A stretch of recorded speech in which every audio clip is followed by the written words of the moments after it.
Pro Lifting have produced this short video to illustrate the benefits of double wrapping slings around loads and the dangers of not doing so.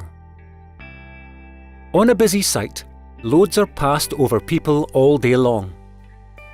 The regulations state that this should be avoided, but where it is necessary, extra safety precautions should be in place. Double wrapping goes a long way to help us conform. Because the crane hook is above the centre of the load, the slings will be pulled towards the centre, and as a result, must cross at some point. Try to make the crossover at the side or top of the load. The same principle applies to scaffold tubes. The first wrap touches every tube, and the second wrap forms a triangular gap at the point of choke. Here we can see the triangular gap on a bigger scale. On a windy day, a sheet of ply could travel far beyond the site boundaries.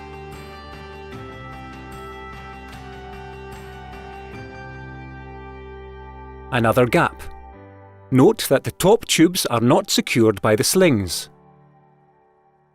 Horizontal tubes can cause serious injury. Vertical tubes striking end on can be fatal.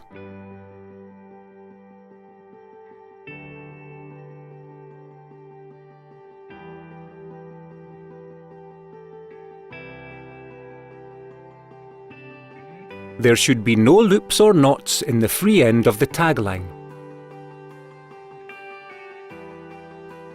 Place the second wrap on the inside of the first wrap, closer to the centre of the load. Now, if the steel chains start to slip on the steel bars, the first wrap will tighten and act as a brake.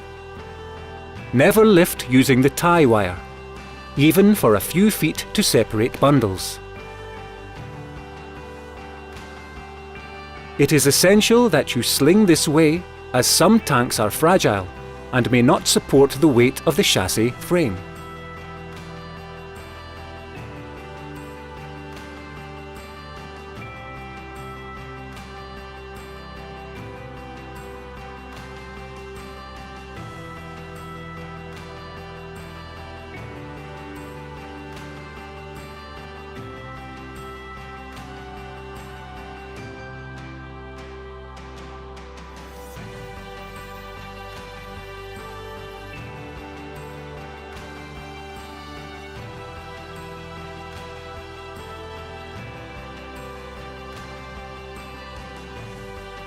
This sling is in double wrap mode, which is good. At this point you will note that the steel chain is crossed on the underside. Try to avoid this. If using packing, timber, rags etc., be aware that these may fall when the slings are slackened.